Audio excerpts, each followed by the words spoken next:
Hello बच्चों, let's see the question. The question says the graph plotted against adsorption versus pressure P at constant temperature. The Friendlich equation A at A, B, C respectively are if n is greater than 1. ये graph आपको दिया गया है x upon m versus P के बीच में. इस तरह का एक ग्राफ आ रहा है. इस पे 3 पॉइंट आ रहे हैं A, B, C. हमें ये बताना है कि A, B, C पे क्या कंडीशन होगी. Option 1, x upon m equal to kp, x upon m equal to kp raised to power 1 upon n, x upon m equal to kp raised to power 0. Second, x upon m equal to kp, x upon m equal to kp raised to power n, x upon m equal to kp raised to power 1 upon n. Option 3, x upon m equal to kp raised to power 1 upon n, x upon m equal to kp raised to power n, x upon m equal to kp raised to power 1 upon n. Option D, x upon m equal to kp raised to power infinite, x upon n equal to kp raised to power 1 upon n, x upon m equal to kp raised to power 1 upon n. तो हमें ये बताना है कि A, B, C तीनों condition से हमारे पास क्या सिचुएशन आएगी. तो first of all we will write down the key concept, and the key concept is Friendlich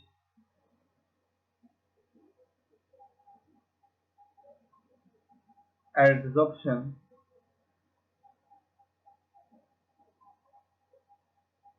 isotherm.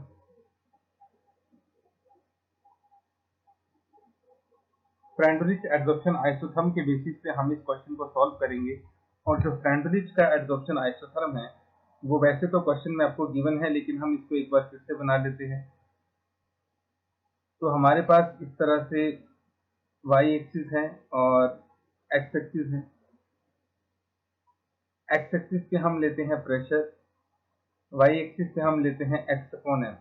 x upon m is called extent of adsorption. कुछ इस तरह का ये ग्राफ हमारे पास आता है. पहले तो ये स्ट्रेट लाइन जाती है, बाद में ये कांस्टेंट हो जाता है. नाउ इस ग्राफ में हमारे पास 3 रीजन बनते हैं. ये रीजन तो आ गया लो प्रेशर का, ये रीजन आ गया आपका हाई प्रेशर का, और ये जो रीजन है ये आपका आ गया मॉडरेट प्रेशर. ठीक है, ना बहुत कम और ना बहुत ज्यादा. अब हमें इस ग्राफ के अकॉर्डिंग ये देखना है कि तीनों जो कंडीशंस है उनमें हमारे पास क्या सिचुएशन बनती है.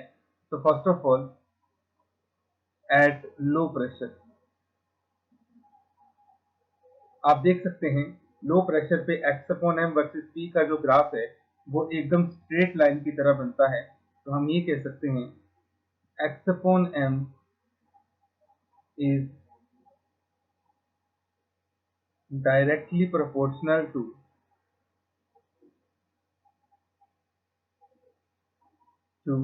P. तो इसको हम कुछ इस तरह से लिख सकते हैं x upon m is directly proportional to P, or we can write x upon m equal to Kp. So at A जो हमारे पास x upon m है it is equal to Kp raised to power 1. ठीक है, p की power में कुछ भी नहीं है तो हम मान लेते हैं p की पावर में 1 है. तो ये हमारे पास आ गई इक्वेशन नंबर 1, और ये हमारे पास आ गया कि पॉइंट ए पर क्या हमारे पास सिनेरियो बन रहा है. अब सेम इसी तरह से at high pressure graph is constant.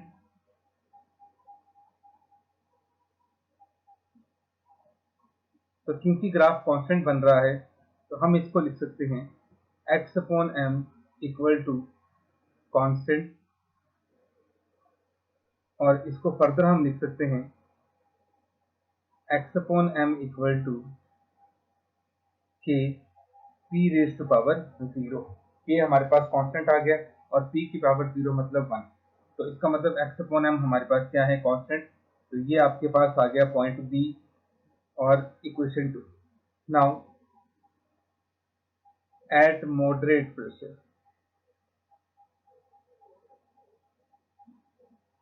जब प्रेशर हमारे पास मॉडरेट है तो उस केस में अब हमारे पास क्या बनेगा, x upon m is equal to k p. ये तो तीनों में कॉमन है, लो प्रेशर में भी के पी आ रहा है और हाई प्रेशर में भी के पी आ रहा है। लेकिन लो प्रेशर पे पी की पावर 1 है, हाई प्रेशर पे पी की पावर 0 है। तो मॉडरेट प्रेशर पे जो पी की पावर होगी वो 0 और 1 के बीच में होगी। तो इसको हम किससे रिप्रेजेंट करते हैं, 1/n से, जहाँ पे आपका 1/n जो है वो 0 से तो बड़ा होगा लेकिन 1 से छोटा होगा। ठीक है, तो 0 और 1 के हम बीच में हमारे पास ये वैल्यू आएगी। ठीक है, और यही हमारे पास मॉडरेट प्रेशर पे इसका एक्सप्रेशन बनता है। ठीक है, और ये हमारे पास कौन सा पॉइंट आ गया, सी पॉइंट आ गया। तो अब हम यहाँ पे अपना आंसर लिख सकते हैं। तो हम ये कह सकते हैं कि जो ए पॉइंट है, ए पे तो क्या बन रहा है, x/m equal to k p. B point पे क्या बन रहा है, x/m equal to k p raise to power 1/n। और सी पॉइंट पे क्या बन रहा है, x/m equal to k p raise to power 0। ठीक है, सॉरी, हाँ, पी की पावर 0, ये हमारे पास बन रहा है। तो अगर हम अपने चार ऑप्शंस को देखें तो ऑप्शन नंबर 2 में तो ए पॉइंट पे ठीक है, पी पॉइंट पे 1/n है यहाँ पे, तो ये गलत हो गया। सी ऑप्शन में भी यहाँ पे 1 दे रखा है तो ये गलत हो गया। बी भी गलत है आपके पास, ए हमारे पास करेक्ट है 1। ठीक है, दैट ऑप्शन 1 में x/m। ठीक है, तो our final option is option number 1, x/m equal to kp at a, x/m equal to kp raised to power 1/n at b, and x/m equal to kp raised to power 0 at c. Hope you understood it well. Best of luck.